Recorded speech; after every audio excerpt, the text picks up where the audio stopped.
Hi guys, good morning, good afternoon, good evening. Welcome to another episode of the Good Living Podcast. Today I'm going to outline to us things that we get judged for but that aren't really that bad.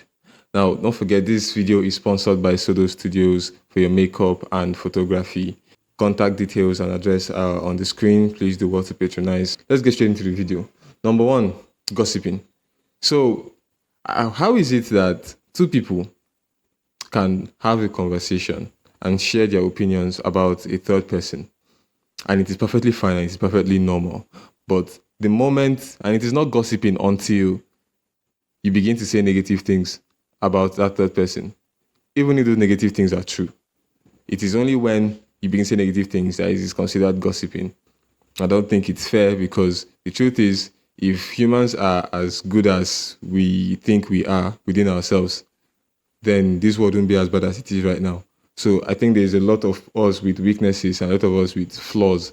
And sometimes, even if you're talking about somebody, if you're talking about a third person and they have certain flaws, and you highlight those flaws without any malice, it shouldn't be considered gossiping or backbiting or bad talk. It should just be a description of somebody's character. I'll give you an example.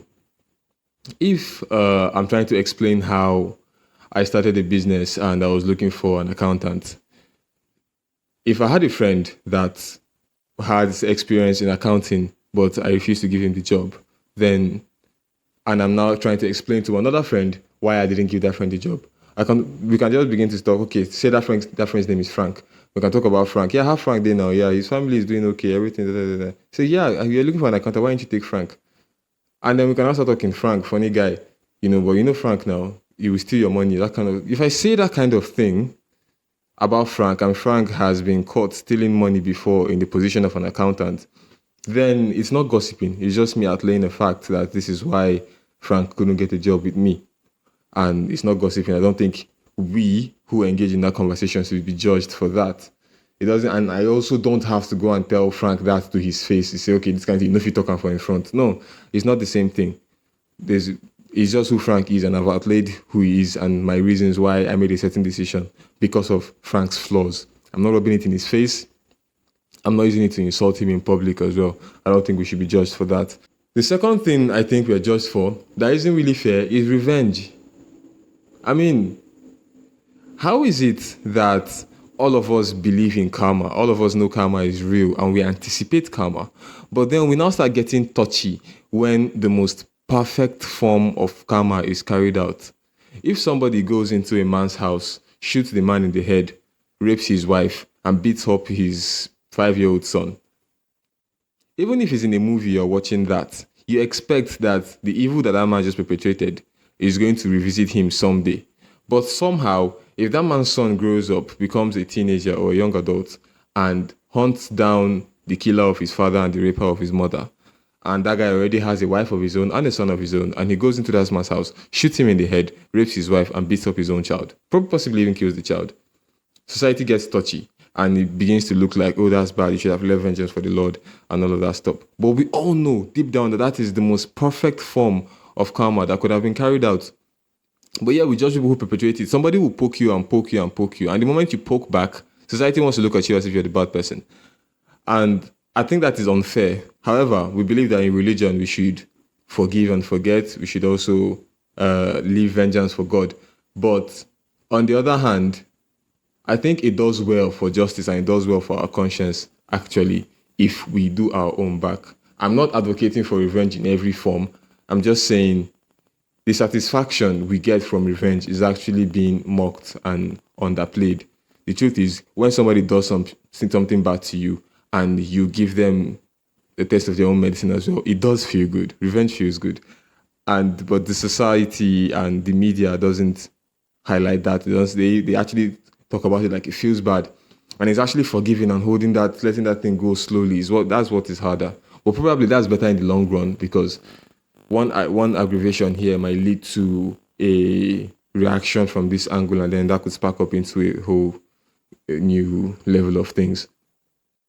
But at the end of the day, I believe that you should take your pound, especially when it's not a hefty case. You should take your pound every once in a while. But also believe in your judicial system, because I'm not saying jungle justice is the way. Like if somebody offends you in a way and manner that you can take legally, then the advice would be generally for you to take um, legal action against that person. So if somebody's offended you in in a way that you can pursue legally, then you should pursue it legally. But if it's in a way that you cannot pursue it legally, then you should probably get your pound of flesh. For example, if you get beaten, yeah, let me how do I put this? Okay, for example, a marital issue.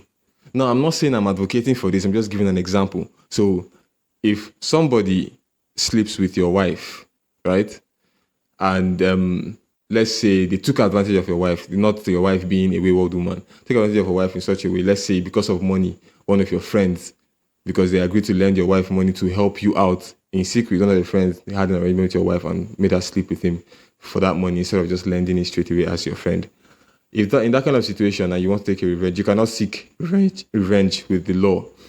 You cannot seek revenge with the law, but you can do your own back, right? If you go sleep with that person's wife as well, maybe with the consent of your wife. However it is you want to do it. I'm not saying I'm supporting it, but in that form, revenge, however you want to carry it out, as long as it is in the same magnitude, I think would be okay. I think should be okay, or should not be frowned upon as much as it would be in our current existential whatever. The third one would be billing.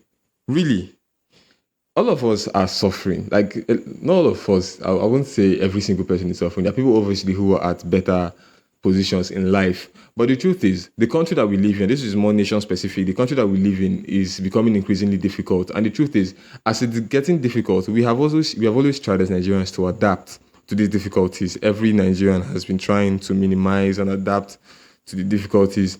But sometimes it seems like the country is getting worse at a pace that we cannot keep up with. So if you're saying, okay, fuel has increased to this amount, we have to do this and do that. Some things happen, with so much speed that we cannot catch it. And then you find yourself in the red, owing money or needing extra money from somebody else.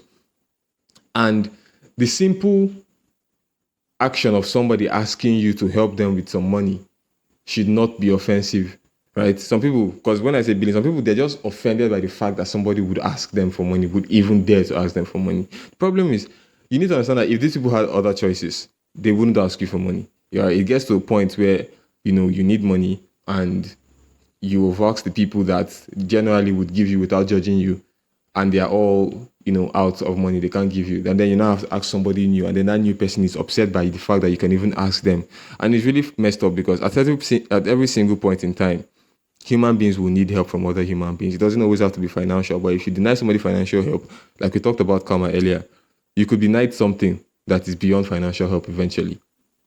Like if you're in an emergency situation and you need somebody to help you and it's time sensitive and they refuse because they're being selfish, they want to manage their own time.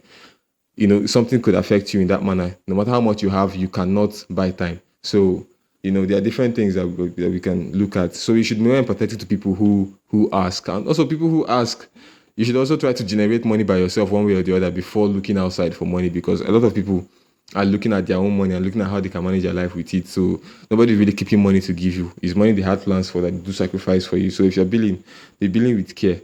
And the final one is middleman. I don't know why there's so much hate for the middleman in this country. Is it because it has not been perfectly legalized, or because it's just that it seems like it's easy money and then we have something against people who make easy money legally?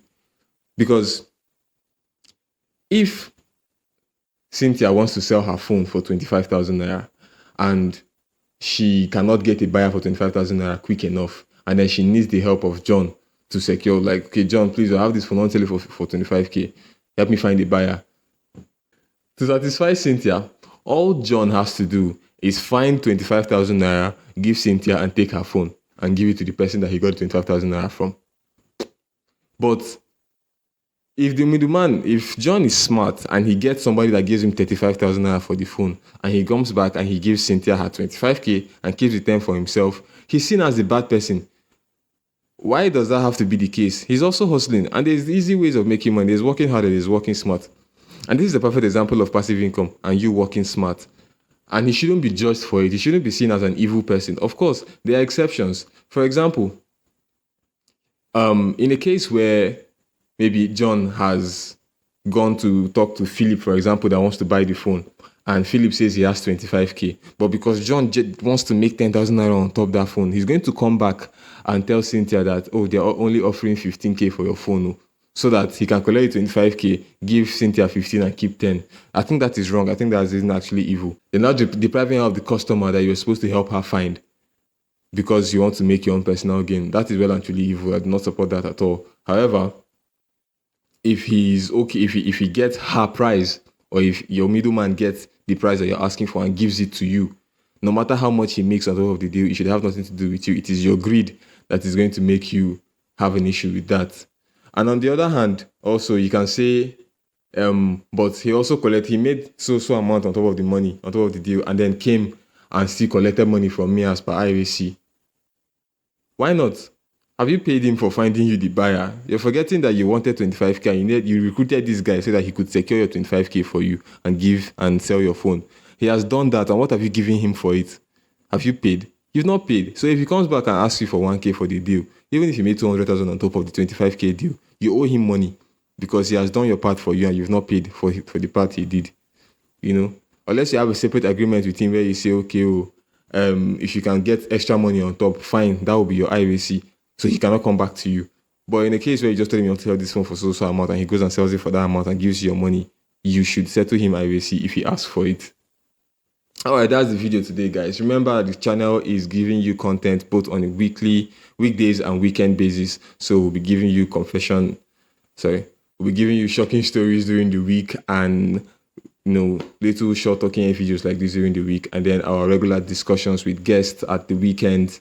Please do well to engage with all our content. Remember to subscribe, hit the like button, comment what you think you want to see on the channel, and we'll do that for you. We'll be in the comments reading every single one. Please don't forget our sponsors for those videos. Our contacts are on the screen once more, and see you next time. Bye bye.